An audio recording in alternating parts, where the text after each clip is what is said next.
वंदे अहं गुरु श्री युतपदकमलं श्री गुरु वैष्णवांश्च श्रीरूपसाग्रजातहं सह गणरघुनाथं सजीवं साद्वैतं सवधूतं परिजनसहितं श्रीकृष्ण चैतन्य देवं श्री राधा कृष्ण पादनां सहगण ललिता विशाखान्वितां नारायणं नमस्कृत्य नरं चैव नरोत्तमः देवीं सरस्वती व्यासो ततो जयमुदीरये नमो अज्ञानमतिमिरन्धस्य ज्ञानञ्जनशलाकया चक्षुरुन्मीलितं येन तस्मै श्रीगुरवे नमो हे कृष्ण करुणारसिन्धु दीनबन्धो जगत्पते गोपीश गोपिकान्त श्री राधाकान्त नाम तप्त कांचन गौरांगी राधे वृंदावनेश्वरी विश्वभानुसुते देवी प्रणनामि हरि प्रिये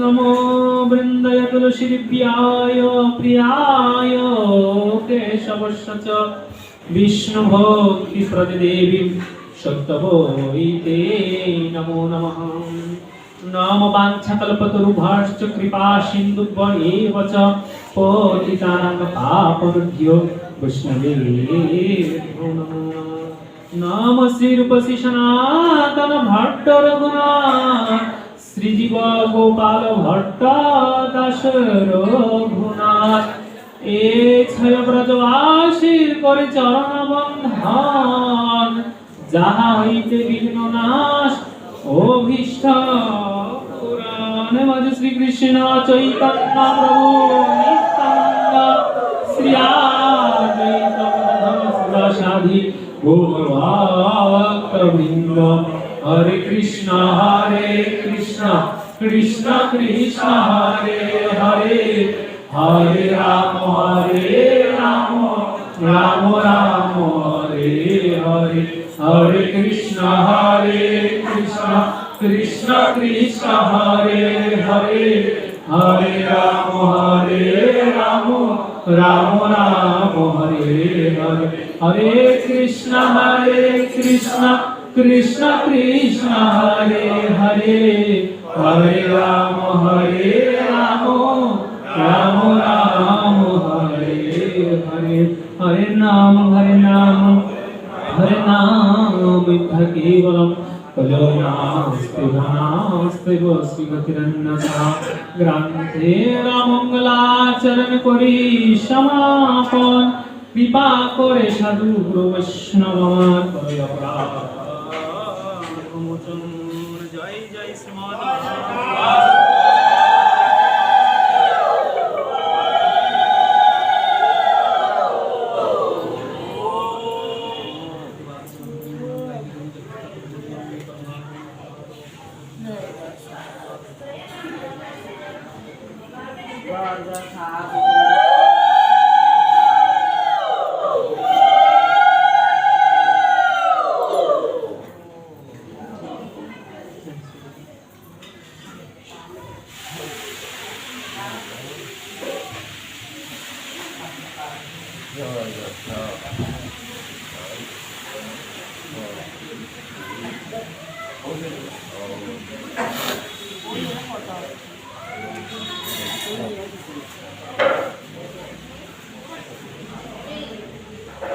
हरे कृष्णा श्री भक्त सज्जन আমরা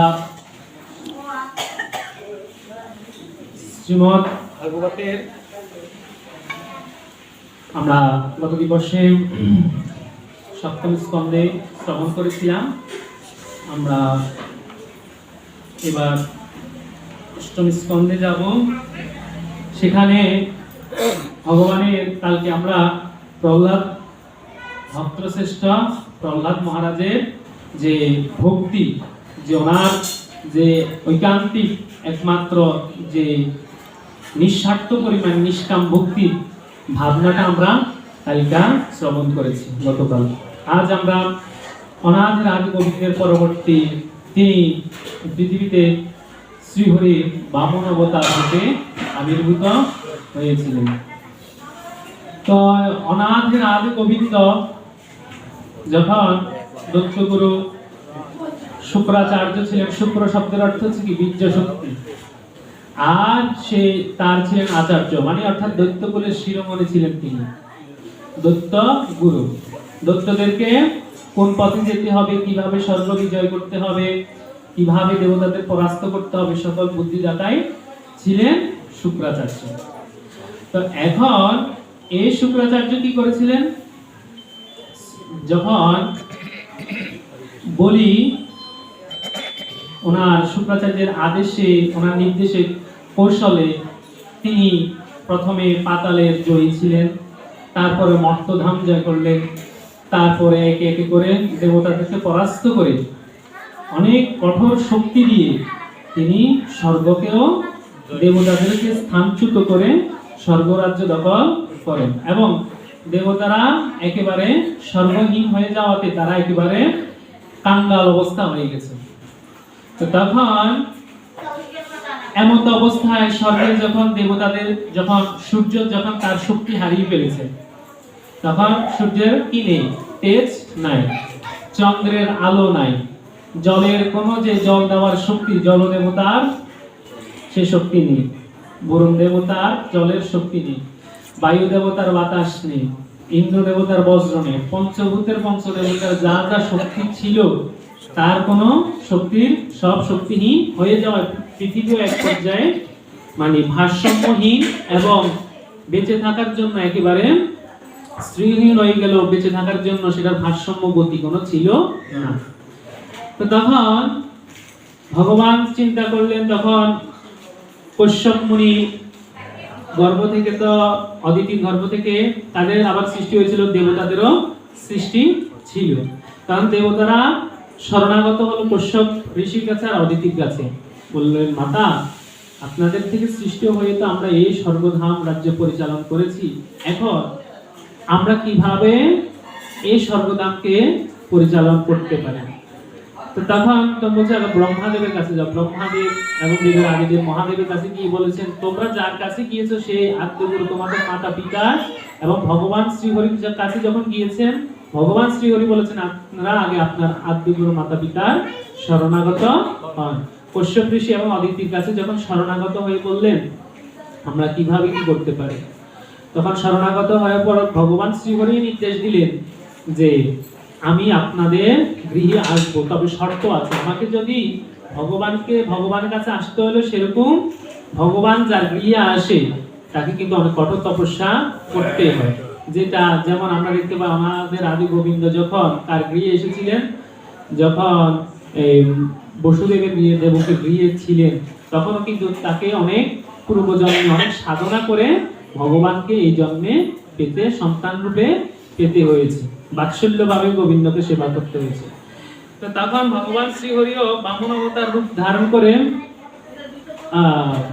বামন অবতার রূপে যে পৃথিবীতে আসবেন, তার জন্য তিনি তার পিতামাতা তাকে কশ্যপ এবং অদিতিকে বললেন যে আপনারা আমার সাধনাগ্রস্ত হন, যদি আমার সাধনাগ্রস্ত হন তবে আমি আপনাদের পুত্র রূপে পৃথিবীতে আবির্ভূত হব। তো তখন কিভাবে ওনাকে পেতে হবে সেটা সম্বন্ধে তো আর জানা নেই। তখন তিনি তাদেরকে বলে দিলেন, কশ্যপ ঋষিকে বললেন যদি আপনারা পেতে হয় তাহলে আমি যে হিমালয় পর্বতের গিরে যেখানে ঋষিকেশ রূপ ধারণ করে, অর্থাৎ ইন্দ্রিয়ের আদি দেবতা, ইন্দ্রিয় সংযমের দেবতা রূপে ঋষিকেশ রূপে আমি সেখানে আছি, সেই স্থানে গিয়ে আপনারা যদি সেই ফাল্গুন মাসে, ফাল্গুনের শুক্লপক্ষে প্রতিপদ হতে যদি 12-10 দিন পর্যন্ত যদি আপনারা একমাত্র দুগ্ধ প্রাণ, অর্থাৎ শুধু একমাত্র দুধ আর ফলমূল আহার করে যদি একটা ব্রত পালন করতে পারেন, তবে আমি আপনাদের সেই ভক্তির ভাবনা দ্বারাই, এই ব্রতের দ্বারাই আপনার দিয়ে আমি আবির্ভূত হব। বলছে কি, যথাবিধি এ 12 দিবস পূর্ণ নিষ্ঠার সঙ্গে ঋষিকেশের পূজা এবং সেই নিত্য অর্চনা সমাপন করে ভগবত ভক্তকে প্রসাদ ভোজন করাবেন। পরে ওম নমো নারায়ণায় স্বাহা এই মন্ত্র শুধু অবিরাম জপ করিবেন। এই দুধ পান করে এবং ফলমূল আহার করে স্নান সন্ধ্যা সমাপন করে প্রতিদিন শ্রী ঋষিকেশকে দুগ্ধ দ্বারা স্নান করাবেন। অর্থাৎ ভগবানের একটা রূপ ছিল ঋষিকেশ, যে ঋষিকুলের শিরোমণি, অর্থাৎ যিনি যে ঋষিগণ যারা ছিলেন তাদের শিরোমণি ছিলেন। তিনি এমন যোগ সাধনা করেছিলেন, এমন ছিলেন যে ঋষিকুল যে আবির্ভূত হয়েছে সকল ঋষির আদিদেব স্বরূপ ছিলেন ঋষিকেশ রূপে। এবং তিনি প্রত্যেকটা তার এই যে যতগুলো ইন্দ্রিয় ছিল ইন্দ্রিয় সংযম করেছিলেন। তখন এই কারণে এই যে গোবিন্দের অনেকগুলো নাম আছে, যেমন আমরা দ্বাদশ ফোঁটা যে দিই, দ্বাদশ ফোঁটার মধ্যে অনেকগুলো নাম আছে, যেমন কেশবায় নমঃ, নারায়ণায় নমঃ, মাধবায় নমঃ, গোবিন্দায় নমঃ। এই নামগুলি কিন্তু অর্থ আছে, যে যিনি কেশব নামের অর্থ হচ্ছে কি, যিনি কখনো এই পৃথিবীতে মৃত্যুময়ী নয়, মহা মৃত্যুঞ্জয়ী। কে শব্দের অর্থ হলো, শব শব্দের হলো মৃতদেহ, আর সেই শব দেহটাকে, এই জড় দেহটাকে যে জয় করতে পারছেন তিনি হচ্ছেন মৃত্যুঞ্জয়ী। সেই কে শব। এবার বলেছে কি, সেই শব দেহের উপর, যেমন আপনার ক্ষীরোদ সাগরে যখন জলের উপরে শায়িত ছিলেন, আবার বলা হচ্ছে যে কে শব্দের অর্থ হলো জল, আর শব শব্দের অর্থ হলো শায়িত, মানে শয়নে। তো বলতেছে যে যিনি সর্পের উপরে, যে অনন্ত নাগের শয্যার উপরে যিনি শায়িত হয়ে আছেন, তিনি হচ্ছেন কি কেশব রূপে। অর্থাৎ সৃষ্টির আদিদেব হিসেবে তখন কি ছিলেন, কেশব রূপে ছিলেন। তখন তার এই শয্যাকে বলা হতো কেশব। আর নারায়ণ কি কারণে বলা হচ্ছে, বলে নার শব্দের অর্থ হলো জীবকুল, আয়ন শব্দের অর্থ হলো আশ্রয়। যে জীবকুলের যেখানে উৎপত্তি হয়েছে, জীবকুলের যেখানে সৃষ্টি হয়েছে, সে স্থানটা কোথায়, এইখানে। আর নার শব্দের অর্থ হলো জীবকুল, আয়ন শব্দের অর্থ হলো আশ্রয়। যে জীবকুলকে যিনি রক্ষা করেন, আশ্রয় দান করেন। হ্যাঁ, ওই দিন আমরা বলেছিলাম যে নন্দ মহারাজের শ্রীকৃষ্ণের প্রতি যে ব্রহ্ম জ্ঞান দিয়েছিলেন, জ্ঞান যোগ দিয়েছিলেন, সেখানের মধ্যে ভগবান কি বলছেন, আমি যদি দেহ ছাড়ে চলে যাই, তবে দেহটা কি হয়ে থাকে, শূন্য দেহ হয়ে পড়ে থাকে। তদ্রূপ ভগবান যদি এই দেহ যদি পরমাত্মা স্বরূপে যদি দেহের মধ্যে না থাকে, জীবকুল যাকে আশ্রয় করে জীবন যাপন করে থাকে, তিনি যদি দেহের মধ্যে না থাকে, তাহলে দেহটা কি আশ্রয়হীন হয়ে যাবে না? এই দেহটা কি হয়ে যাবে, মৃত দেহ হয়ে পড়ে থাকবে। তার জন্য বলেছেন কি, আমি নারায়ণ রূপে, সকল জীবের মধ্যে আমি নারায়ণ রূপে পরমাত্মা স্বরূপে আমি জীব দেহে আছি। এই নার শব্দের অর্থ হলো জীব, আয়ন শব্দের অর্থ হলো আশ্রয়। জীবকুল যে দেহের মধ্যে আশ্রয় গ্রহণ করে আছে, পরমাত্মা যে দেহের মধ্যে আশ্রয় করে আছেন, সেটাই হচ্ছে কি নারায়ণ। আরেক দিক দিয়ে বলছে কি, ব্রহ্মা, নারায়ণের সৃষ্টি, নাভি পদ্ম থেকে কার সৃষ্টি হয়েছে, ব্রহ্মা সৃষ্টি হয়েছে। ব্রহ্মা থেকে এই বিশ্ব ব্রহ্মাণ্ডের সৃষ্টি হয়েছে। ব্রহ্মা থেকে এই পৃথিবীটা দেখতে কেমন, একটা কমলা লেবুর মতো, গোলাকৃত, ডিম্বাকৃত। হ্যাঁ, গোলাকৃত। তার জন্য বলেছে কি, এই বিশ্ব ব্রহ্মাণ্ড একটা ডিম্বর মতো দেখা যায়, তার বলছে কি বিশ্ব ব্রহ্মাণ্ড, ব্রহ্মা সৃষ্টিকর্তা। তো এই ব্রহ্মা থেকে যখন সৃষ্টি, তার থেকে সকল দেবতা, ঋষি, মনুষ্য, পৃথিবী, যত পঞ্চভূতের যাহা আছে, সকলে বৃক্ষ, তরুলতা যাহা আছে, সবে ব্রহ্মা নির্দেশে থেকে ব্রহ্মা সৃষ্টি জগৎটাকে সাজাইছেন। যেমন একজনে ফুল তুলি আনছেন, আরেকজনে ফুলের বোটা ফালাইছেন, আরেকজন ফুলের মালাগুলো গেঁথেছেন।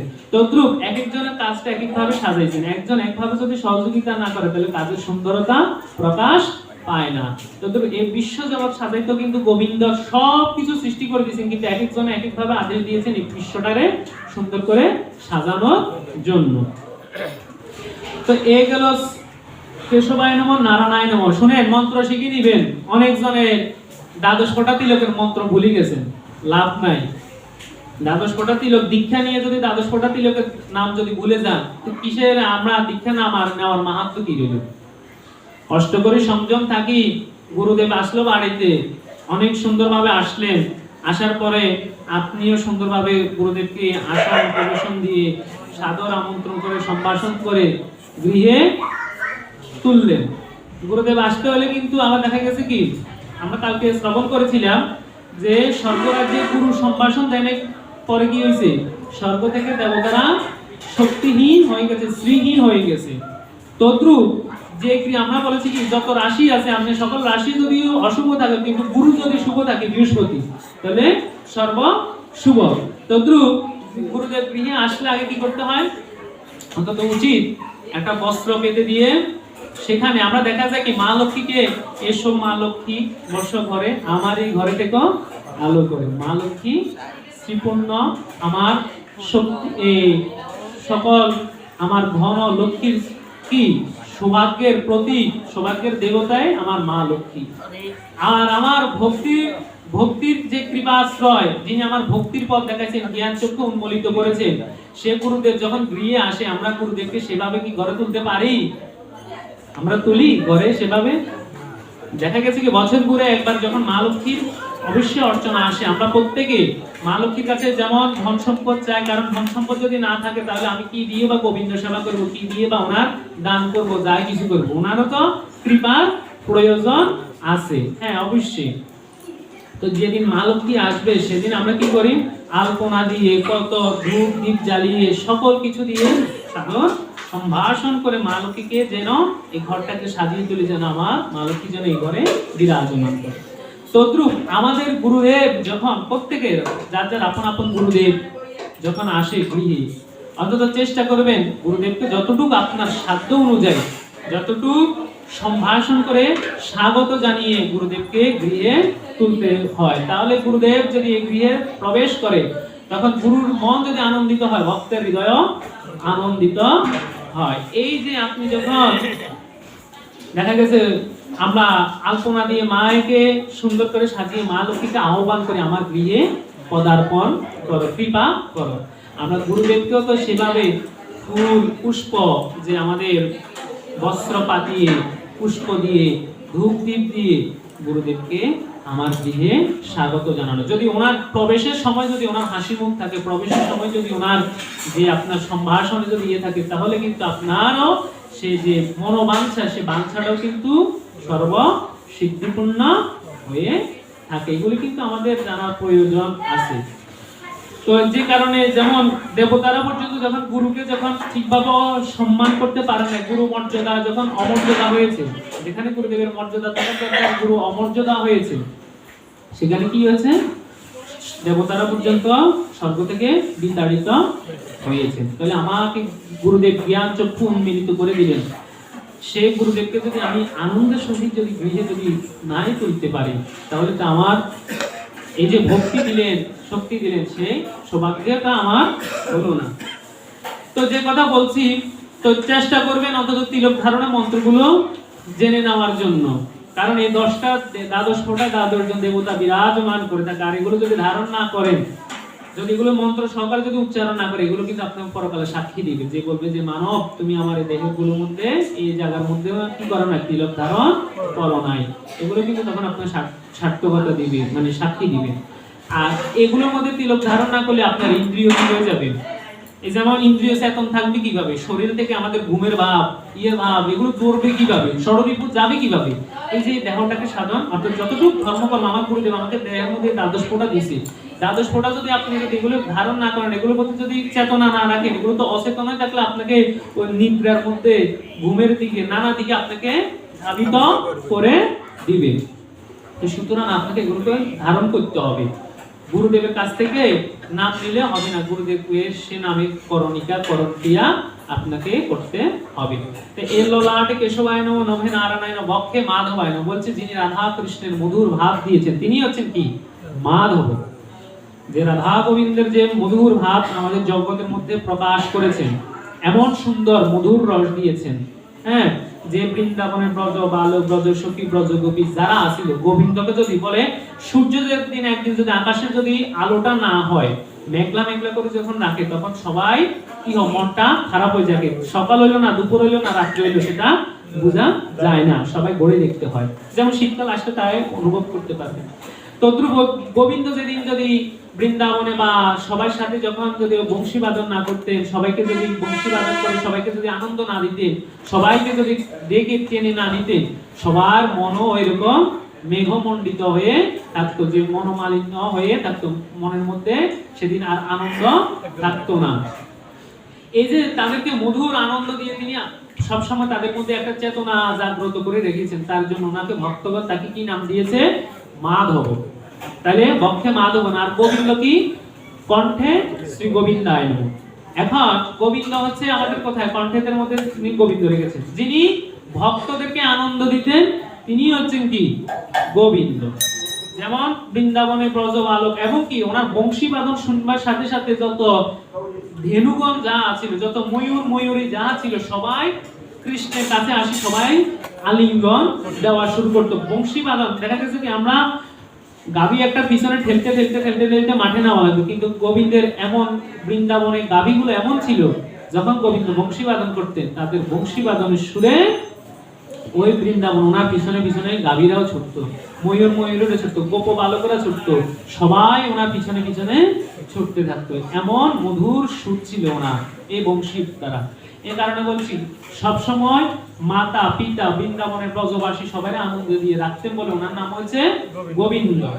তারপর হচ্ছে কি, ডান কুক্তিতে শ্রী বিষ্ণুবে নমঃ। শ্রী বিষ্ণু নম হচ্ছে কি, যিনি বলছেন এই পৃথিবীর সকল প্রশংসার মালিক, যিনি সকল যশের মালিক, সকল সুনাম সুখ্যাতির মালিক হচ্ছেন কি, অনাদের আদে গোবিন্দ, যিনি এসে ভগবান বিষ্ণু রূপে পালনকর্তা হয়ে আমাদের পৃথিবীতে আছেন। তাই ওনার সকল প্রশংসার মালিক বলে, সকল যশের নামক বলে ওনাকে বলা হচ্ছে কি, বিষ্ণুবে নমঃ। এরপর হচ্ছে কি, মধুসূদনায় নমঃ। মধুসূদন বাম বাহুতে, ডান বাহুতে শ্রী মধুসূদনায় নমঃ।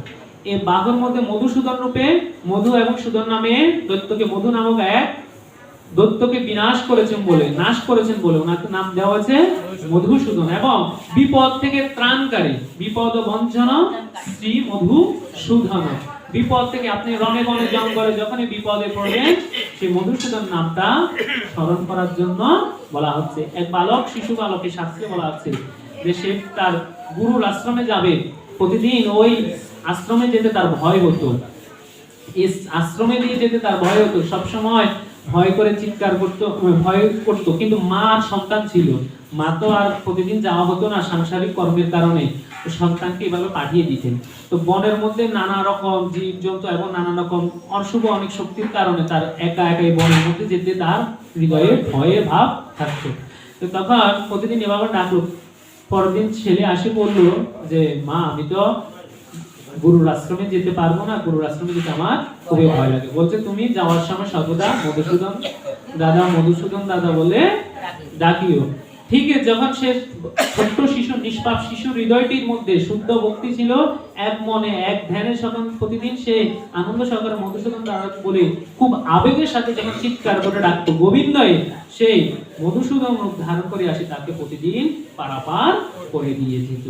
এই কারণে দেখা যায় কি, যখন বিপদে নাশ হয়, যেমন অনেক সময় মানুষ মারা গেল, কিন্তু অনেক সময় দোষ হয়, পঞ্জিকাতে লেখা আছে মৃতে দোষ।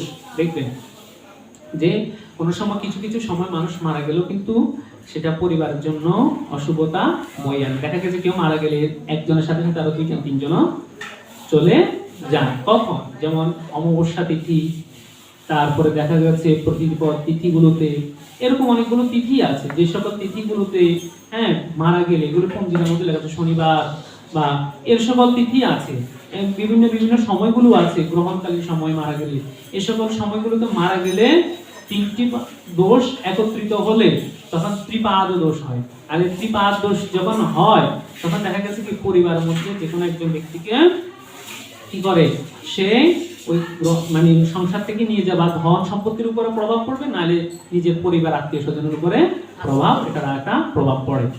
যার কারণে ওই সকল তখন ব্রাহ্মণগণ পঞ্চদেবতার একটা ইয়ে করে, যেমন অনাদের আদি গোবিন্দ, ভগবান বিষ্ণু, দুর্গা, শিব এবং যে তুলসী দেবীর আরাধনা করে 1008টি তুলসী পত্র নারায়ণকে দান করে এবং মধুসূদন মন্ত্র জপ করলে তখন তার এই বিপদ নাশ হয়ে তাকে যদি স্বয়ং মধুসূদনের কৃপা হয়। এই কারণে বলছে বিপদ ভঞ্জন মধুসূদন। যে কোনো সময় রাস্তা পথে যাত্রাপথে বিপদে পড়লে মধুসূদন নাম স্মরণ করার জন্য আমাদেরকে শাস্ত্রে বলা আছে।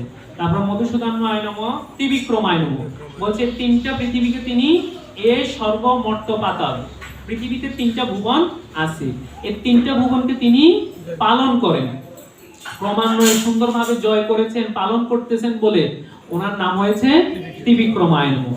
বাম কুক্ষিতে শ্রী বামনায় নমঃ, বামন রূপ ধারণ করে আজকে বলা হবে যে বলি মহারাজের যে দর্পচূর্ণ করলেন সেটা হচ্ছে কি বামনায় নমঃ। তারপর হচ্ছে শ্রী ধরায় নমঃ। শ্রীধর শব্দের অর্থ কি? শ্রী অর্থ হলো সুন্দর, যার হস্তগুলো সুন্দর ধর, এবং যার হাতের মধ্যে কি পদ্মলোচন, শঙ্খ চক্র গদা পদ্মধারী, যে পদ্মধারী ভগবান বিষ্ণুকে বলা হচ্ছে শ্রীধর। শ্রী বামনায় নমঃ, শ্রী ধরায় নমঃ, শ্রী ঋষিকেশায় নমঃ। ঋষিকেশায় নমঃ বলছে ঋষিকুলে ঋষিদের মধ্যে সর্ব ঋষিদের মধ্যে শ্রেষ্ঠ বলে ওনাকে বলা হয় কি ঋষিকেশ, এবং সকল 10 ইন্দ্রিয়কে সংযম করতে পারছেন বলে ওনাকে ঋষিকেশ বলা হয়।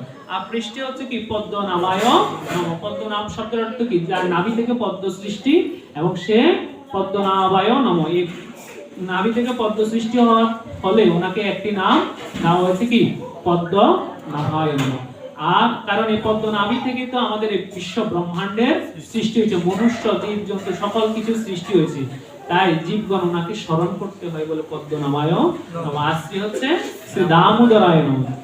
দামোদর শব্দ তো জানেন, যিনি প্রেম ভক্তি দ্বারা যদি গোবিন্দকে বন্দিত করতে পারেন সেটাই হচ্ছে কি দামোদর, যার উদরকে মা চেষ্টা করেছেন, যশোদা চেষ্টা করেছেন কি বন্দিত করার জন্য। তো এই দ্বাদশ ফোঁটা আমাদেরকে স্মরণ করতে হবে, এই দ্বাদশ ফোঁটা আমাদেরকে ধারণ করতে হবে। তো ধ্রুব, আমি গুরুদেব আমাকে সুন্দরভাবে জ্ঞান শিক্ষা দিয়ে গেলেন, সবকিছু কৃপা দিয়ে গেলেন, তো আমি যদি পালন না করি আমার কখনো কি হবে না, আমার উদ্ধার হবে না, আমি সবকিছু পেয়েও পেলাম না। তো যে কথায় আসছি, এই যখন প্রভাত স্নান সন্ধ্যা আদি করে ঋষিকেশকে দুগ্ধ দ্বারা স্নান করালে এই দ্বাদশ দিবস, এই 12টা দিন যদি এক মনোনিষ্ঠ যদি তোমরা যদি আমাকে সাধন করো, আমার এই কার্যগুলো করো, এই ব্রতটা যদি পালন করো, তাহলে আমি তোমাদের গৃহে শ্রী বামন রূপ ধারণ করে আসব। তো তখন এই কশ্যপ ঋষির গর্ভে, কশ্যপ ঋষির স্ত্রী অদিতির গর্ভে ভগবান শ্রীহরি বামন রূপ ধারণ করে পৃথিবীতে আসলেন। আসার পরে মাকে ভগবত দর্শন করানোর পরে সেই স্বরূপ সংবরণ করলেন এবং সপ্তম বর্ষের একটা বালক রূপ ধারণ করে পৃথিবীতে প্রভু আসলেন, যে একটা ছোট্ট একটা বটুক বালক। বটুক শব্দের অর্থ কি? মানে খাটো, খাটো রূপে এই পৃথিবীতে তিনি আসছেন। তখন এই যখন বলি মহারাজের এই কাণ্ড কীর্তিগুলো দেখার পরে তিনি তার গৃহে গেলেন। তার যে দেখলেন যে স্বর্গেতে যদি দেবতারা যদি শক্তিহীন হয়ে থাকে তাহলে পৃথিবীর প্রজা পালনের কার্যক্রম ঠিক থাকবে না। তখন এই বলির গৃহে গিয়ে বলি মহারাজকে বলছে, কেউ কি গৃহে আছো? আমাকে ভিক্ষা দাও।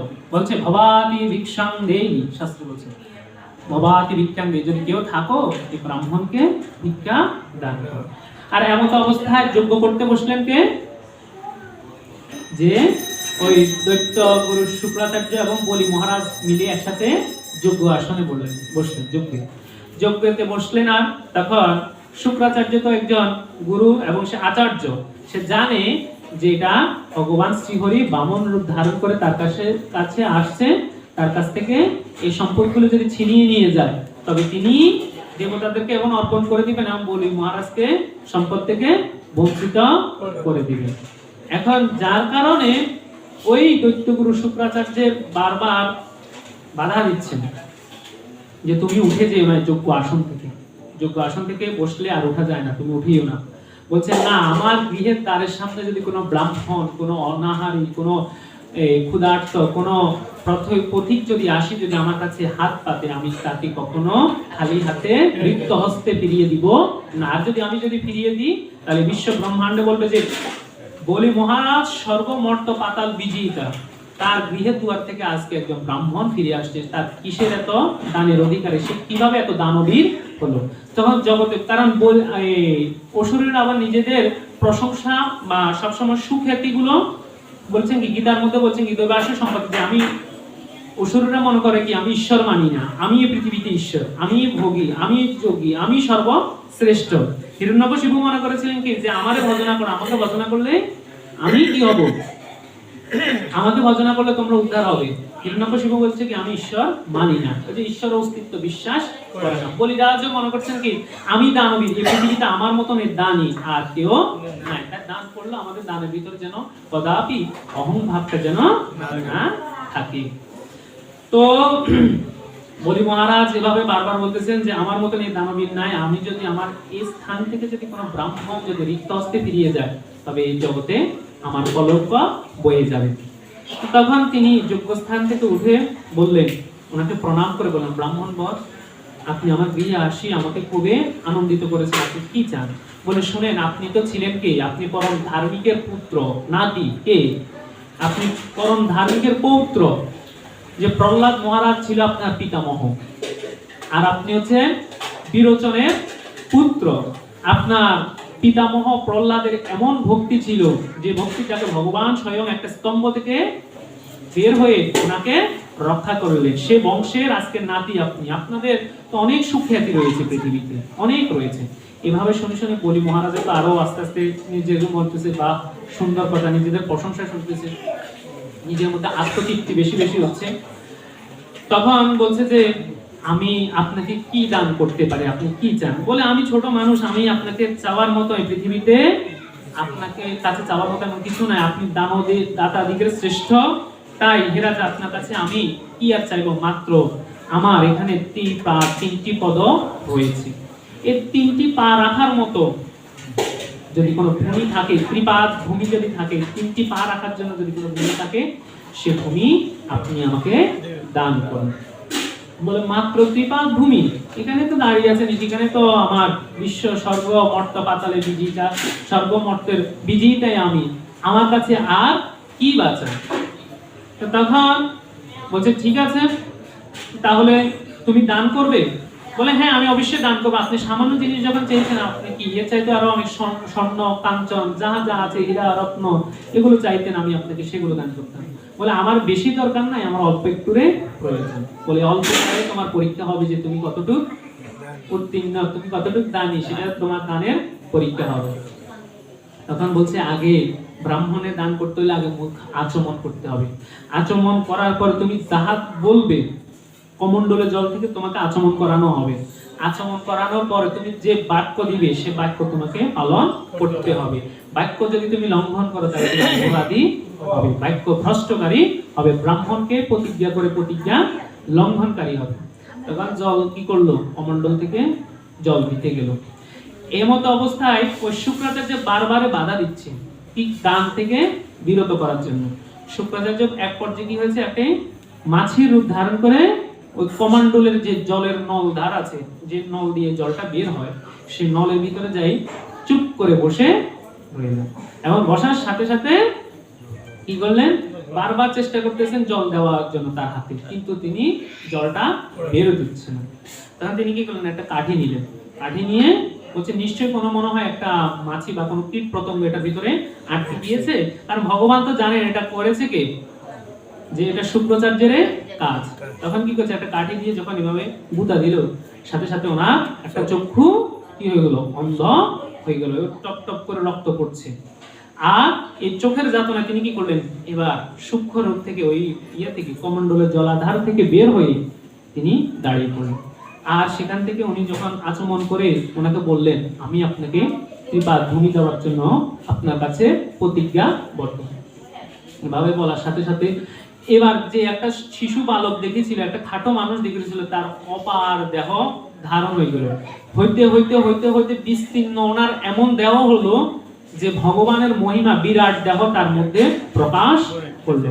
ডান পাটা রাখলো স্বর্গে, বাম পাটা রাখলো মর্তে, আর মাঝখানে যে পাটা সে পা রাখার মতো না কোনো স্থান ছিল না। বলছে তুমি তো সবকিছুই দান করে দিলে, এখন তো স্বর্গ দান করে দিলে, মর্ত দান করে দিলে, এখন আর তোমার এটা প্রতি অধিকার নাই। দান করা জিনিসের উপর কিন্তু কখনো কোনো দান হয় না। আপনি একটা জিনিস দান করে দিলেন, আবার সেটা যদি নেন, এই দান কিন্তু সমর্থ দান হয় না। সেটা হ্যাঁ দান করে যদি তিনি যদি দানি যদি মনে যিনি যাকে দান করেছেন তিনি যদি আনন্দ বশত হয়ে ওটাকে যদি দান করে বা অন্য কাউকে দেয়, সেটা হচ্ছে ওনার ব্যাপার। কিন্তু আপনি দান করেছেন কিন্তু আবার সেটা যদি নিয়ে যান, সেটা তো কখনো সম্ভব না। কারণ আপনি এখানে দান করতে আসছেন, এখানে তো ব্যবসা করতে আসেন না। কারণ আমরা টাকার বিনিময়ে যেটা দান করি সেটা নিই, কিন্তু যখন আমি ভক্তি শ্রদ্ধা সহকারে আমি আপনাকে অর্পণ করে দিয়েছি, আমি তো সেটা আর ফেরত কখনো নিতে পারবো না। তো তখন এই দানটা করে দিলেন কি, যে বলি মহারাজের কাছে সে বামন রূপ অবতারে প্রভু দান করে দিলেন। দান করার পরে বলছেন স্বর্গ থেকে তিনি এখন ছাড়া, মর্ত থেকেও তিনি ছাড়া, বলছে আমার কাছে দেওয়ার মতো তো আর কিছু নাই। বলে এখন আমার শুধু দেহখানি আছে, যদি দিতে হয় আপনার চরণে, আমি আমার এই দেহ দিয়ে দিলাম, আপনার আমার শিরের মধ্যে আপনার মধ্যম চরণখানি রাখেন, এবং আমি আমার যে দেহ, সম্পূর্ণ দেহ আপনার চরণে অর্পণ করে দিলাম।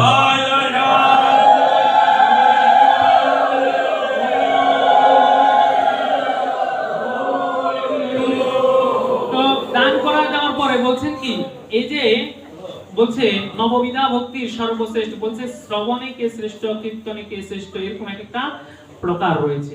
যে আত্মনিবেদনে শ্রেষ্ঠ কে, যে স্বয়ং এই পৃথিবীতে সবাই কিন্তু ভগবানকে বুঝতে পেরেছে, কিন্তু ওনার চরণ কিন্তু ওনার শিরে নেওয়ার মতো সৌভাগ্য কারো হয় না, একমাত্র বলি মহারাজের হয়েছে। বলছে পৃথিবীতে আপনি ধর্মের দ্বারা উদ্ধার হতে পারেন, কর্মের দ্বারা উদ্ধার, ধর্মের দ্বারা উদ্ধার হতে পারেন, ভক্তির দ্বারা উদ্ধার হতে পারেন, দানের দ্বারা উদ্ধার হতে পারেন, কে কোন ভাবে এই পৃথিবীতে উদ্ধার হতে পারে কেউ বলতে পারে না। এখনকার যুগে দেখা গেছে কি, আমাদের মনের মধ্যে আগের দিনে শুক্রাচার্য তো তাকে বাধা দিয়েছে বাইরে থেকে, এখন আমাদের মন থেকে একবার বলে কি এত টাকা কি বেশি দেব না দেব না, দেব দেব না, মনের মধ্যে কৃপণতাটা আমাদের সবসময়। হ্যাঁ গুরুর, হ্যাঁ যে গুরুর বাক্য, গুরুর বাক্য সেটা আপনার যে ন্যায় নীতি অনুযায়ী, যখন শাস্ত্র বিধান অনুযায়ী যেগুলো পালন করার কর্তব্য সেটাই পালনীয়, কিন্তু যেটা দিচ্ছেন ওটাকে ধর্ম থেকে ওনাকে কি দিচ্ছেন, বাধা দিচ্ছেন। সেটার জন্য তিনি চিন্তা করলেন এই পাপ আমার দ্বারা পালন করা সম্ভব নয়। তার জন্য তিনি চিন্তা করলেন যে আমাকে তো উদ্ধার হতে হবে, যে শাস্ত্র আমাদেরকে যেটা নির্দেশ দেয় সেটাই আমাকে পালন করা যোগ্য, যে ভাগবত গ্রন্থ শাস্ত্র আমাকে যেটা নির্দেশ। গুরুর বাক্য তো শিরোধার্য, তো গুরুর বাক্য তো উনি মানল না, বলি মহারাজ, বলি মহারাজ মানে না, যে এটাতে শাস্ত্র থেকে তাকে বাধা দিচ্ছে, বেদাদি শাস্ত্র যাকে যেটা বলছে, বেদ শাস্ত্র যেটা, সে শাস্ত্র থেকে দান করা মানুষের ধর্ম। কিন্তু এখন যদি সে যদি একজন তার গৃহের সামনে যদি একজন ব্রাহ্মণকে যদি সে দান কার্যে বাধা দেয়, সেটা তো তার অপরাধ হবে। তার জন্য তিনি চিন্তা করলেন যে আমার তো নিত্য আত্মার উদ্ধার আছে। আর এখানে বলা হচ্ছে যে পার্থক্য আছে, বলে এখানে উনি ছিলেন কার গুরু, অসুরদেবের গুরু, তিনি তাকে সৎ পথে নিতে দৃষ্টি দেখাননি, যার কারণে কি হয়েছে, তিনি চিন্তা করলেন যে আমার আত্ম উদ্ধারের প্রয়োজন আছে। তার কারণে তিনি চিন্তা করলেন যে আমার কর্ম থেকে চিন্তা করলেন যে ভগবান বামন অবতারে যখন আমার কাছে আজকে আসছে, উনি যখন আমার দ্বারে আসছে, আমি তো তাকে হাতে খালি হাতে ফিরিয়ে দিতে পারি না, এবং যার জন্য সেটার ফলকে পাইছে বলি মহারাজ, বলি মহারাজ নয় শুক্রাচার্য কিন্তু তার ফলটা পেয়ে গেছে, যে তাকে যদি বাধা দিয়েছে। সুতরাং আমাকে এইভাবে চিন্তা ভাবনা করতে হবে।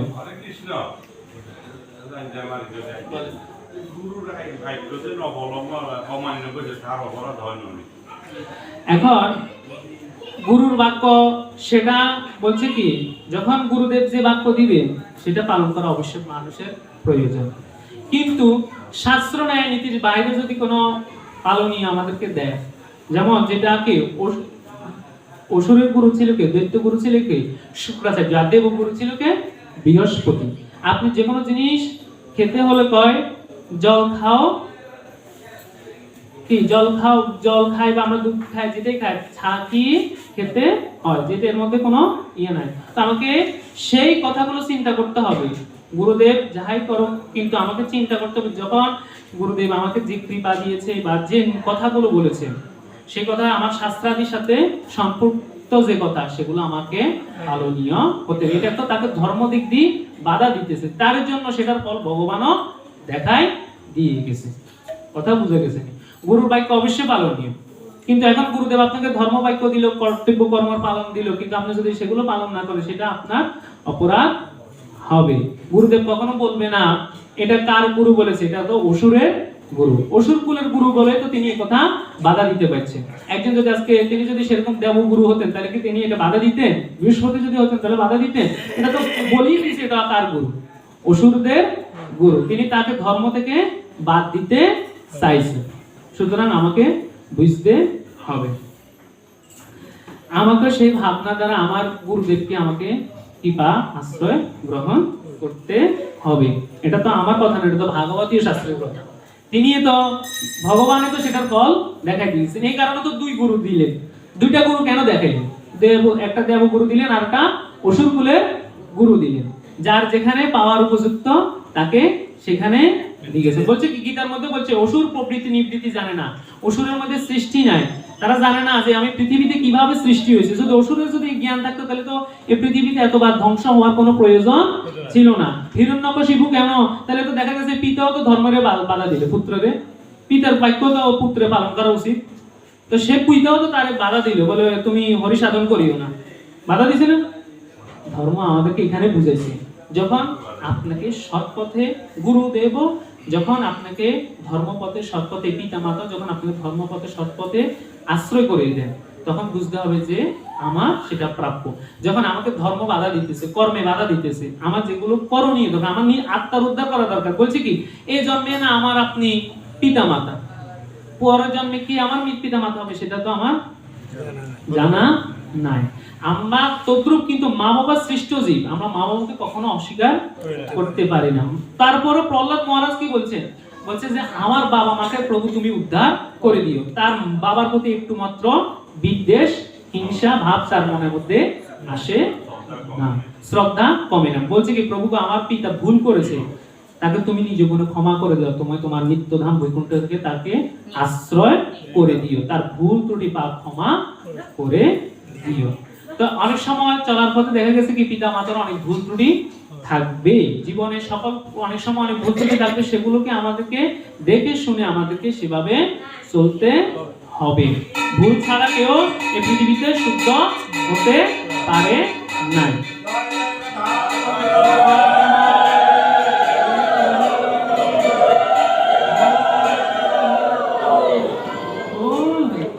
এই কারণে যখন দেখা গেছিল কি তিনি দান করছেন, আজকে যদি সে দানটা যদি না করতেন গোবিন্দ চরণটা তো তিনি পাইতেন না।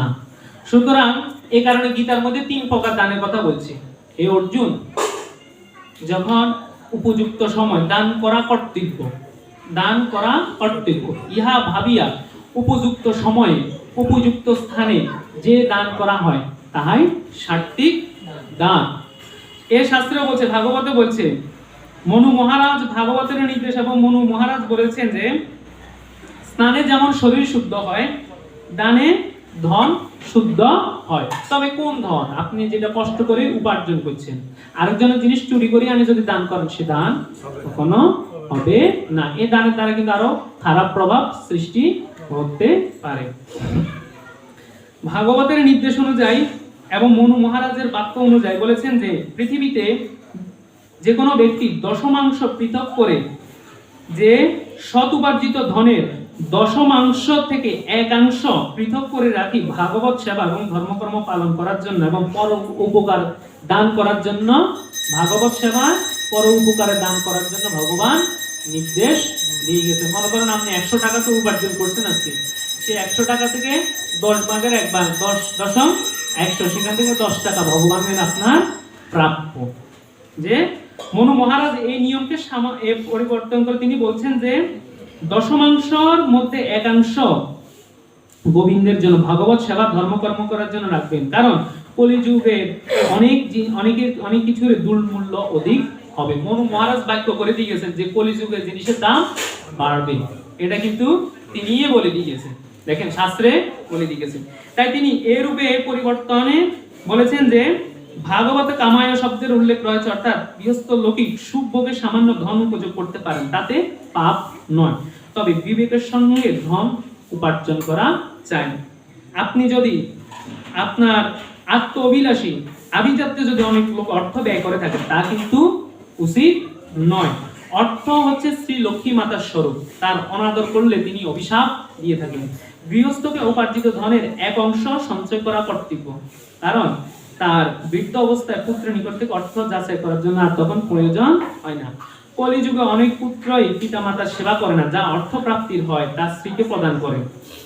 ভবিষ্যতের কথা স্মরণ করে অন্তত সামান্য অর্থ সঞ্চয় করা সকলের জন্য কর্তব্য। ভাগবতে বলছে যে মানুষের অর্থ সঞ্চয়ের প্রয়োজন আছে, তবে সেটার একটা নির্দিষ্ট সীমা বলেছেন। হ্যাঁ, সঞ্চয় করুন, তবে অতি অর্থ সঞ্চয় করা উচিত নয়। অতি সংগ্রহে বিগ্রহে নানা রকম বিঘ্ন উপস্থিত হতে পারে। অর্থ উপার্জন করার চেয়েও উপার্জিত অর্থ ভগবত এবং ধনকে সৎ কাজে সৎ উপযোগে ব্যয় করাটাই হচ্ছে উপযুক্ত শ্রেয় কাজ। স্ত্রীষু নর্ম বিবাহশ্চ বৃত্তেন্তে প্রাণ সংকটে গো ব্রাহ্মণার্থে হিংসায়াত্মাং ননুরীতম সংযোগস্তিপম।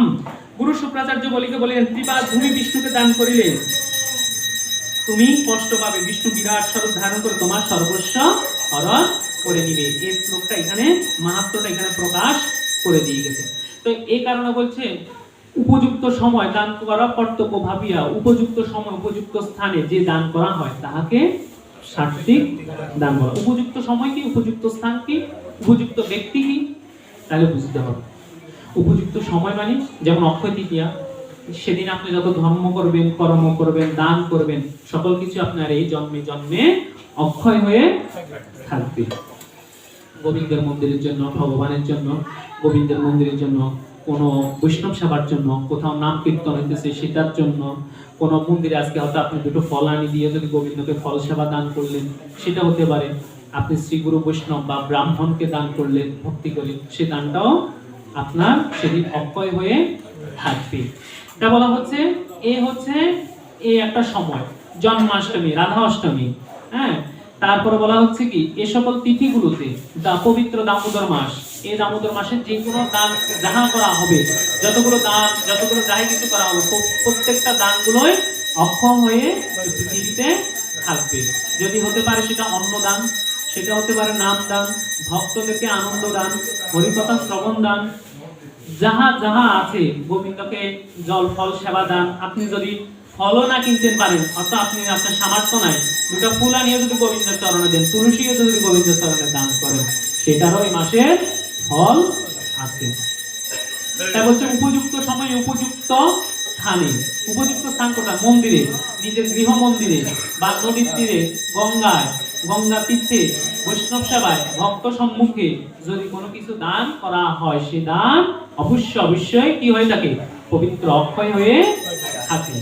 তারপর বলছে কি, দেশ কাল পাত্র ভাবিয়া উপযুক্ত স্থানে উপযুক্ত সময়। দেশ কাল পাত্র, এই তিনটা জিনিসকে বলছে। দেশ হচ্ছে কি মানে উপযুক্ত স্থান, কাল হচ্ছে কি উপযুক্ত সময়, আর উপযুক্ত পাত্র হচ্ছে কি, যেমন কোন মন্দিরের পূজারী, আপনার আপন গুরুদেব বা যে কোনো গুরু বৈষ্ণব ব্রাহ্মণ, ওনাদেরকে দান করিলে, হ্যাঁ, বা গোবিন্দ সেবার কাজের জন্য কোন সেবাইকে, এই সকল ধর্ম প্রাণ ব্যক্তি বা কোনো সাধু মহাত্মাকে যদি দান করেন, সেই দানগুলি আপনার জন্য পৃথিবীতে অক্ষয় হয়ে থাকবে। কারণ দানের মাহাত্ম্য কিন্তু এই সনাতন শাস্ত্রে অনেক কিছু বলছে। আপনি উপার্জন করবেন শত হস্তে, দান করবেন সহস্র হস্তে, মানে এই মন থাকতে হয়। কেন লেখা থাকে না, মুক্ত হস্তে দান করুন। আচ্ছা, মুক্ত হস্তে কি কখনো দান করা যায়? মুক্ত হস্তে কখনো দান করা সম্ভব নয়। তাহলে আমার হাত তো হচ্ছে দুইটা, হাত তো দুইটা হাত, ডান হাত আর বাম হাত। তাহলে আরেকটা হাতের কথা বলেছে, মুক্ত হস্ত। বলছে মুক্ত হস্ত, আপনি হাত মুক্ত করে রাখলে কি দান হবে? কখনো তো দান সম্ভব, যে কোনো কিছু ধরে তো দিতে হবে। বলছে আপনার হৃদয়কে মুক্ত হস্ত করুন, যে হৃদয়ের মনকে মুক্ত করে উদারময় করে আপনি সেই দানটা করুন, তাহলে সে দানটাই প্রকৃত জয় জয়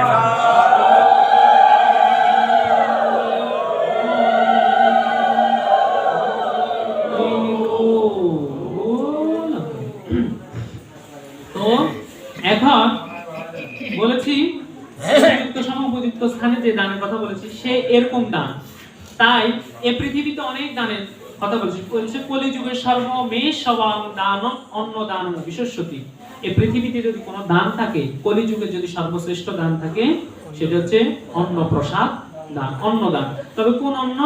যেমন গুরু গোবিন্দের বা এরকম ভাগবত সেবার মধ্যে ভক্তবৃন্দদেরকে যে দান করা হয়, অন্ন দান করা হয়, সেই দানটাই সার্থক দান হবে। কিন্তু দেখা গেছে আজকে আমরা 10 জন মিলিয়ে না বসছি, আনন্দ আয়োজন করো, আপনি এত দিতে হবে, অমুকে তো এত দিতে হবে, এগুলো হচ্ছে কি আত্ম অভিলাষী দান। সেগুলো আপনাদের নিজের আনন্দের জন্য, ইন্দ্রিয় আনন্দের জন্য বা আপনাদের জন্য করেন, কিন্তু ধর্মের সম্মত অনুযায়ী এই দানটা কিন্তু আমরা এটা দান বলে কখনো স্বীকার করতে পারি না। এটা হচ্ছে আপনার আনন্দ উপভোগ করেন। কিন্তু এটাই হচ্ছে যখন আপনি যখন ভক্তবৃন্দের সেবায়, সাধুগুরু বৈষ্ণবের সেবায়, অনাদের আদি গোবিন্দের জন্য যখন দান করবেন, সেগুলোকে যাহা কিছু অর্পণ করবেন সেটাকে দান হিসাবে আমরা স্বীকার করে নিতে পারি। এখন বলা হচ্ছে আবার পরটা বলছে কি রাজসিক দান। বলছে কি প্রত্যুপকার আশায় যে দান করা হয়, যেমন আমি আপনাকে দান করছি, আপনি আমারে দান করবেন, এইহা ভাবিয়া যে দান করা হয় সেটা হচ্ছে রাজসিক দান। প্রত্যুপকারের সময় চিন্তা ভাবনা করিয়া যখন দান করা হয়, একজন আমি আপনার উপকার করছি, আপনারা এত দিছি, আপনি আমলে এত দিতেও হবে, এরকম ভাবনা চিন্তা করে যে দান করা হয় সেটাই হচ্ছে কি রাজসিক দান।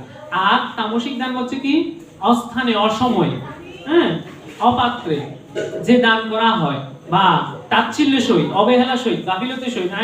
এমনি দেখা যায় না, অনেকজন ইচ্ছা করে ধরেন আপনারা এত টাকা দিয়ে দিয়েছি, আপনি উৎসবেলা করিয়ে নেবেন, এটা করিয়ে নেবেন, এই যে অহংকারের সহিত, তাচ্ছিল্যতার সহিত যে দান করা হয়, সেই দান কখনো প্রকৃত যথার্থ দান নয়। সুতরাং সেগুলোকে ভাবনা শ্রদ্ধা সহিত যান দান করা, তাই হচ্ছে মূলত দান। তাই যা কিছু দান করা সেটাই প্রকৃত দান, সেটা আমাকে চিন্তা ভাবনা করতে হবে। তো সুতরাং এ বলি মহারাজ কিন্তু আজকে ভক্তির দ্বারা ইয়ের দ্বারা উদ্ধার হয়েছেন। দানের আরো অনেক মাহাত্ম্য আছে, যেমন রাজা হরিশ্চন্দ্রের অষ্টম স্কন্ধে বলা হচ্ছে, রাজা হরিশ্চন্দ্র এই অষ্টম স্কন্ধের মধ্যে আরেকটা পরিচ্ছেদ হচ্ছে রাজা হরিশ্চন্দ্রের মহিমা, যে তিনিও একজন দানবীর ছিলেন। দ্রৌপদীও দান করেছিলেন। দ্রৌপদী কি দান করেছিলেন? বস্ত্র দানের মহিমা। হ্যাঁ, কাকে দান করেছিলেন? যে ভগবান শ্রীকৃষ্ণের সাথে যখন ইন্দ্রপ্রস্থে যখন ঘূর্ণি দিয়ে যখন ওনারা কি করতেছে, ঘূর্ণি পৃথিবী এই আকাশের মধ্যে ঘূর্ণি ছেড়েছেন, ছাড়তে ছাড়তে ভগবান শ্রীকৃষ্ণের এটা লীলা, ওনার হাতটা কি যায়, আঙ্গুলটা কেটে যায়। কেটে যাওয়ার সাথে সাথে দ্রৌপদী কি করলেন, নিজের কাপড়ের আঁচল ছেড়ে, বস্ত্রের আঁচলটা ছেড়ে, তার মানে যে অতি সুন্দর বস্ত্র ছিল, এই বস্ত্র মায়া না করে তাড়াতাড়ি করে ছিঁড়ে গোবিন্দের হাত কেটে গিয়েছে, লক্ষ্য করে তাকে বারবার কি করেছেন, আঙ্গুলের মধ্যে পেঁচিয়ে দিয়েছেন।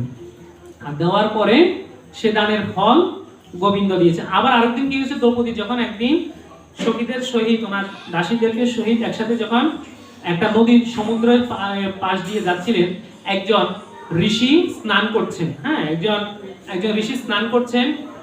তখন তিনি স্নান করে যে উঠবেন, কারণ অনেক মুনি ঋষিরা কি করেছেন, কপিন পরিধান করে থাকতেন। কপিন অন্তত বেশি বস্ত্র পরতেন না, যে অন্তত তার যে লজ্জা নিবারণের জন্য যতটুকু বস্ত্র দরকার অতটুকু বস্ত্রই পরতেন। তো ওই বস্ত্রটা পরে স্নান করতে গেছেন, কিন্তু ওই সমুদ্রের জোয়ারের কারণে জলের কি হয়েছে, তো ওনার বস্ত্রটা নিয়ে গেছে। তখন এই জল অবস্থায় তিনি তাদেরকে দেখি ওই জলের মধ্যে তিনি দাঁড়ানো অবস্থায়, দণ্ডায়মান অবস্থায় ছিলেন।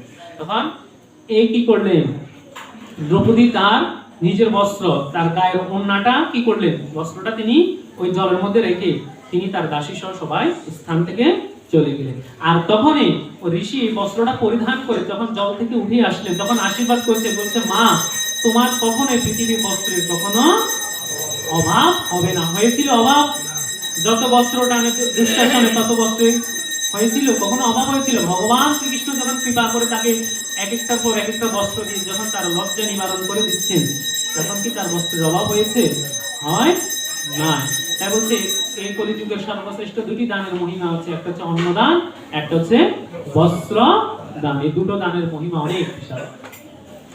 তো এই বস্ত্রটা যখন দান করে তাদেরকে দিয়েছিলেন গোবিন্দর কাছে যাওয়ার জন্য, গোবিন্দ তাকে আশীর্বাদ করে দিয়েছিলেন। এরপরে দেখেন আরেকদিন কি করেছেন, গোবিন্দ দ্রৌপদীর গৃহে 10,000 মুনিকে নিয়ে কে উপস্থিত হয়েছিলেন, দুর্বাসা ঋষি। দুর্বাসা ঋষি উপস্থিত হয়েছেন, স্নান করে আসছি বলতেছেন, আমরা স্নান করে আসার পরে যদি আমাদেরকে এই উপস্থিত 10,000 ঋষিদেরকে সেবা করাতে হবে। আর গোবিন্দকে তখন দ্রৌপদী তো ওনারা তো দুপুরবেলার যে মধ্যাহ্নকালীন আহার করা শেষ হয়ে গেল, সন্ধ্যাকালীন সময়ে উপস্থিত হলেন কি এই দুর্বাসা ঋষি সহ 10 সহস্র ঋষি উপস্থিত হলেন। উপস্থিত হওয়ার পর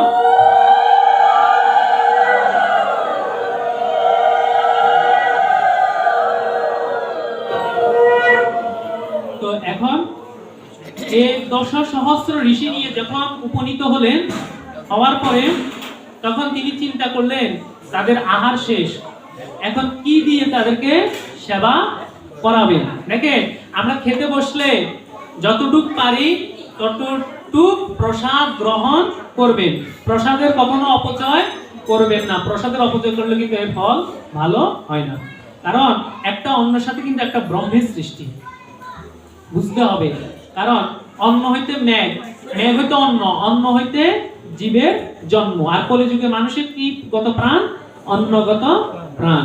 সুতরাং আপনি যদি এই জন্মে যদি অন্নের অপচয় করেন, অন্ন যদি আপনি প্রসাদ অন্ন যদি অপচয় করে থাকেন, তাহলে পরজন্মে আপনাকে সেটা ভিখারি হয়ে তার গোড়ায় গোড়ায় দৌড়তে হবে। তো এভাবে আমরা দেখতে পাই কি দ্রৌপদী গৃহে যখন ওই 10,000 ঋষি নিয়ে যখন আসছিলেন, আসার সাথে সাথে অন্ন কলসির মধ্যে দেখতেছেন কি একটা পাতিলের মধ্যে একটাও অন্ন নাই, খুঁজে খুঁজে দেখতেছেন।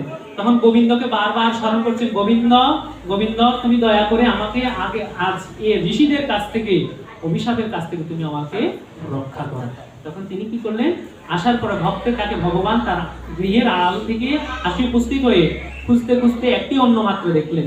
এই একটি অন্ন আহার করে গোবিন্দ যে তৃপ্তি নিলেন, সকল তৃপ্তির সাথে সাথে 10,000 ঋষি বসলেন, আহার করার জন্য উপস্থিত হলেন, সবার পাতে থালা নিয়ে নিয়ে বসা হলো। কিন্তু আহারের সাথে সাথে গোবিন্দের আহারের সাথে সাথে সকল ঋষিদের আহার পরিপূর্ণ হয়ে গেল। সুতরাং চিন্তা করতে হবে, এই দানের আমাদের যেমন সেবার মহিমা আছে, ধর্মের মহিমা আছে, নামের মহিমা আছে, কীর্তনের মহিমা আছে, তদ্রূপ দানের মহিমা আছে। দেখা গেছে আপনার বাড়িতে আপনি একটা নামযজ্ঞ দিতে পারেন না, স্বাভাবিক ব্যাপার, আপনার সেই পরিবেশ নাই, জায়গা নাই, হয়তো জায়গা সংকীর্ণ, আপনার বাড়িতে আপনার ইচ্ছা আছে হয়তো একটা বিশাল নামযজ্ঞ দিবেন, ইয়া করবেন, কিন্তু দিতে পারেন না। যদি আপনি যদি কোনো মহাত্মা কাজের জন্য যদি ওই নামযজ্ঞ কাজের জন্য যদি আপনি 100টা টাকা দেন, 10টা টাকা দেন, তাহলে কি হন, আপনিও সেই নামযজ্ঞের কাজের জন্য অংশীদার। সুতরাং বোঝা যাবে যে আপনিও যে হয়তো আপনার দ্বারা একা দ্বারা সম্ভব না এত বড় একটা মহান নামযজ্ঞ দেওয়ার, আপনি যদি সেখানেও যদি ভগবানের কাজের জন্য যদি দান করেন, তাহলে কি সেই নামযজ্ঞের জন্য আপনি অংশীদার, কিছু কৃপা পাইলেন। দেখা গেছে কি আমরা যে কোনো জায়গায় খাইতে গেলে, একটা মন্দিরে প্রসাদ লইতে গেলে 100-150 টাকা লাগে। গোবিন্দ আমরা যদি দেখা গেছে কোনো জায়গা থেকে যদি আসে 10 টাকা দিয়ে, 20 টাকা দিয়ে, উনি কিন্তু অনেক আশা ভরসা নিয়ে আপনার দান গোড়ায় আসি দান করতে। কিন্তু এখন যদি আপনার অসুস্থতা হইতো, ডাক্তারের কাছে যাইতে হইতো, আপনি তো ভগবানের নাম লই 1 লাখ লাগুক 10 লাখ লাগুক, এই মুহূর্তে বাবারে বাঁচাইতে হইব, হ্যাঁ লোন করি হইলো কিন্তু আপনি করতেন। ভগবান অতটুকু বেশি চায় না, যন্ত্র নির্ধারিত দান করবেন যেন যে আপনার দ্বার গোড়ায় আসছে। ভগবানের সেবাটা তো নিজের জীবনের লাই আসে নাই, গোবিন্দের জন্য, ভগবান সাধুগুরু বৈষ্ণব সেবার জন্য আপনার দুয়ারে আসছে। যে ভগবান দেখেন আপনার কত সৌভাগ্য, আপনার দুয়ারে আসি দুইটা বলতেছে গো মা গো আপনারা আসেননি, আমাদের অমুক জায়গায় বৈষ্ণব সেবা বা আমাদের অমুক জায়গায় নাম কীর্তন হবে, ভাগবত পাঠ হবে, আপনারা কিছু পারলে সহযোগিতা করেন। তা আমরা দেখা গেছে কি ওই আমরা আগে যেরকম দান করছি এখনো এরকম দান করার মানসিকতা রয়েছে। তা আমাদের মানসিকতার কিছু কিছু পরিবর্তন করার দরকার। হরে কৃষ্ণ, কারণ এসব কথা দরকার আছে অনেক আপনার কাছে, যে আপনার দুয়ারের সামনে একজন মহাপ্রভুর কাজের জন্য, নামযজ্ঞের জন্য যদি হাত পেতেছে, আপনি মনে করতে হবে ইহার মতো তো বড় প্রাপ্তি কিছু নাই, আমি তো যাই যে দিতে পারবো সেটা তো হয় নাই, অন্তত আমি যদি দিই, আমার দ্বারা যদি 2-4 সাধুগুরু বৈষ্ণব সেবা করে, তবে তো আমার এই সার্থকতা আছে, এই অর্থেরও সার্থকতা আছে। সুতরাং আমাকে এরকম দেওয়া, এরকম আমরা যে কোনো বিভিন্ন নাম কীর্তনে বা বিভিন্ন স্থান থেকে যখনই আসে, যে কোনো বৈষ্ণব সেবার জন্য কোনো ভক্ত যখন যায়, যতটুকু পারেন মন থেকে সামর্থ্য হিসাবে দান করবেন। ওই আপনার দানবীর কর্ণ, দাতা কর্ণ পৃথিবীতে সবাইকে দান করতেন, নিজের কবচ কুণ্ডল পর্যন্ত খুলে কাকে দান করে দিয়েছেন? অর্জুনকে দান করে দিয়ে গেছিলেন। কিন্তু যখন তার দেহ প্রয়াত হলো, দেহ ত্যাগ হলো, যখন স্বর্গধামে তিনি গেলেন, তখন উনি আহার করার জন্য একটু প্রার্থনা করলেন যে আমাকে কিছু অন্ন দান করেন, আমাকে কিছু অন্ন জল দান করেন, আমার খিদা পেয়েছে, আমাকে কিছু দান করেন, আমার ক্ষুধা পিপাসা মেটানোর জন্য কিছু আহার দেন। তখন ওনাকে আহার ভাণ্ডের মধ্যে সমস্ত স্বর্ণ অলংকার টাকা পয়সা সবকিছুই আমি ওনার সামনে দিল, বলছে এগুলো মজুত করেন। বলে কেন? আমি চাইছি আমার ক্ষুধা মেটানোর জন্য আপনাদের কাছে একটু অন্ন, আপনাদের কাছে আহার চেয়েছি। স্বর্ণ স্বর্ণ রৌপ্য মণি মুক্তা কি আহার করা সম্ভব? সম্ভবপর নয়। তো তখন বলছেন তাহলে আমাকে এই আহার দেওয়ার কারণ কি? বলছে আপনি যখন এই পৃথিবীতে ছিলেন তখন সবাইকে স্বর্ণ অলংকার রৌপ্য মণি মুক্তা সবকিছু দান করছেন, কখনো কোনো ভক্তকে, কোনো বৈষ্ণবকে, কোনো ব্রাহ্মণকে, এমন কোনো শ্রেষ্ঠ কোনো ব্যক্তিকে, আপনি কোনো মানবকে দুমুঠ অন্ন দান করেন নাই। তাই আপনি যাহা দান করেছেন তাহা এখানে পাবেন, সুতরাং আপনাকে আমরা অন্ন দেওয়ার জন্য প্রস্তুত নয়। এই কারণে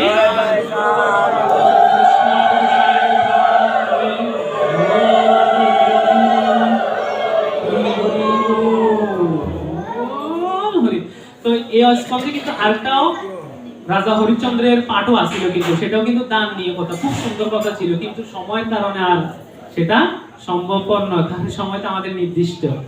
যাক, তো আমরা এই পর্যন্ত এবং আগামী দিনগুলো পর্যন্ত যে সকল ভক্ত যার যার সাধ্য ক্ষমতা অনুযায়ী গোবিন্দকে দান করেছেন, গোবিন্দর সেবার জন্য, এ ভাগবত আর আনন্দ কীর্তনের জন্য দান করেছেন, বা বৈষ্ণব সেবার জন্য দান করেছেন, ব্রাহ্মণ গুরু বৈষ্ণব দান করেছেন, অন্ন হোক বস্ত্র, যে যার সাধ্য ক্ষমতা ভগবান যাকে যতটুকু দিয়েছে, বা দুটো জল তুলসীও গোবিন্দকে দান করেছেন, এবং একটু আনন্দ কীর্তন দিয়েছেন, বা এবং যারা যারা দিবেন সকল গোবিন্দ রাধা দামোদর মাসের এই পবিত্র দামোদর মাসে যেন গোবিন্দ সকলের দানগুলো যেন আনন্দের সহিত যেন কৃপা করে যেন গ্রহণ করে দেন, এবং ভক্তদেরকে যেন সে শক্তি ভক্তি দেন, বিশ্বময় যেন শান্তিময় আনেন, এবং সকল ভক্তের যেন সে দান করার এবং তাদেরকে উপার্জন করার সুখ শান্তি সমৃদ্ধি দেন, তাদেরকে সেই শক্তি ভক্তি দেন, যেন এইভাবে যেন জনমের পর জনম যেন তারা এবং তাদের পুত্ররাও যেন এইভাবে দান করে যেতে।